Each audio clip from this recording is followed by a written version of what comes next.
You had some of them slaves that were treated good by their master because they worked for the master in the household. But for the majority, we had harsh treatment. But even some of that treatment had to let up so that we could work the land that they brought us this side to work. Now, Boone Hall Plantation at one time was just a piece of land. Major John Boone acquired that property as a wedding gift. When he married his wife Elizabeth Payne, his father-in-law gifted them 416 acres of land for work. And they made us work the cotton, the indigo, and the rice.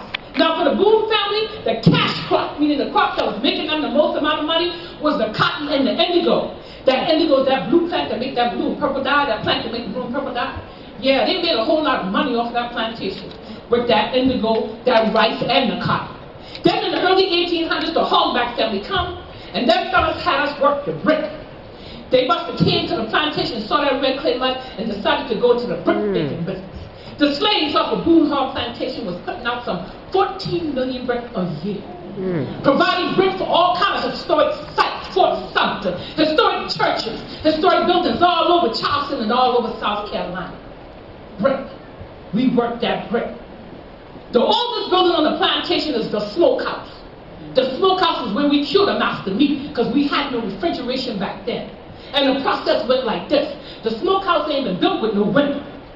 They built the smokehouse, cylindrical shaped building, dirt floor. We would kill the wild geese in the deer, the turkey, the quail, the duck, the geese, the hog, the pig. We cleaned the meat, got that meat out if we had to, and then they would salt that meat down real heavy. And then you hung the salted meat from the ceiling of the smokehouse. Then you stacked the fire on the ground of the smokehouse, and that fire would burn for a while. Then they put the fire out, and the next process would be to fan that smoke, and that smoke rising up to meet the salted meat. We call it smoking the meat, curing the meat, keeping that meat fresh for when time for master to eat. Now, when we first get to the plantation, we used to eat the scrap off of master's table. How so? Well, I wasn't there, but my great-great-grandmama was a sharecropper. She was one of them fellas that ain't had no place to go after slavery, so she stayed on to work the plantation for the master, for room and board.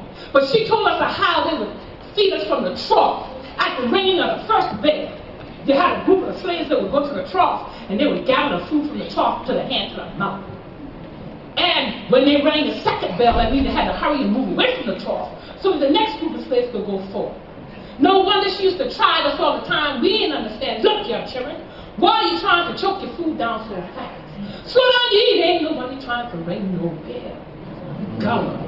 Our people. Now, when master stopped to let us eat meat, he started letting us eat off the low end of the hole. That's why we love it so much.